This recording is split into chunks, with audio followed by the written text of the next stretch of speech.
ये कहानी मेरी है। ये कहानी उस दिन की है जब मैं मेरे छत पर टहल रहा था। मैं छोटे छोटे दो बच्चों के साथ क्रिकेट खेल रहा था। उसके बाद मैंने एक शॉट मार दिया और गेंद छत के नीचे चली गई। और मैंने उन दो बच्चों को बोल दिया कि तुम अपने घर चले जाओ बॉल और बैट लेके। उसके बाद मैं ऐसे ही छत में टहलने लगा। उसके बाद मेरी नज़र गई 2 मंजिली एक बिल्डिंग के ऊपर। वहाँ से कोई फिगर मुझे घूर रहा था।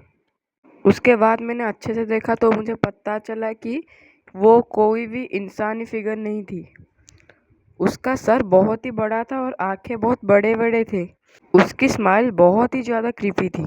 मेरे पाँव वहाँ पर पूरे जम गए थे, इसलिए मैंने मेरे एक भाई को बुला लिया जो मोबाइल में गेम खेल रहा था। जब वो ऊपर आया वो देखकर डायरेक्ट नीचे फिर से भाग गया। मेरी भी फट गई, मैं भी भाग गया उसके साथ।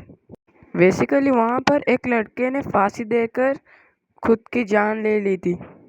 उसके कोई पेरेंट भी नहीं थे क्योंकि वो पहले ही गुजर गए थे और रिलेटिव भी नहीं थे। उसके बाद उसके बॉडी को लेकर डायरेक्ट जला दिया गया और उसका क्रियाकर्म भी नहीं किया गया। उसके बाद जहाँ पर वो मरा था उसके ऊपर एक घर बना दिया गया। घर बनने के बाद आसपास के पड़ोसी वहाँ पर उसके आत्मा को बहुत बार देख चुके हैं।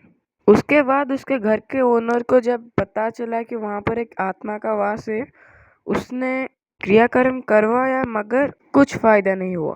वो आत्मा वहाँ पर आज भी भटकती रहती है। मेरे बड़े भाई ने भी उस आत्मा को देखा है। यही थी आज की हॉरर स्टोरी। कृपया लाइक और सब्सक्राइब करें।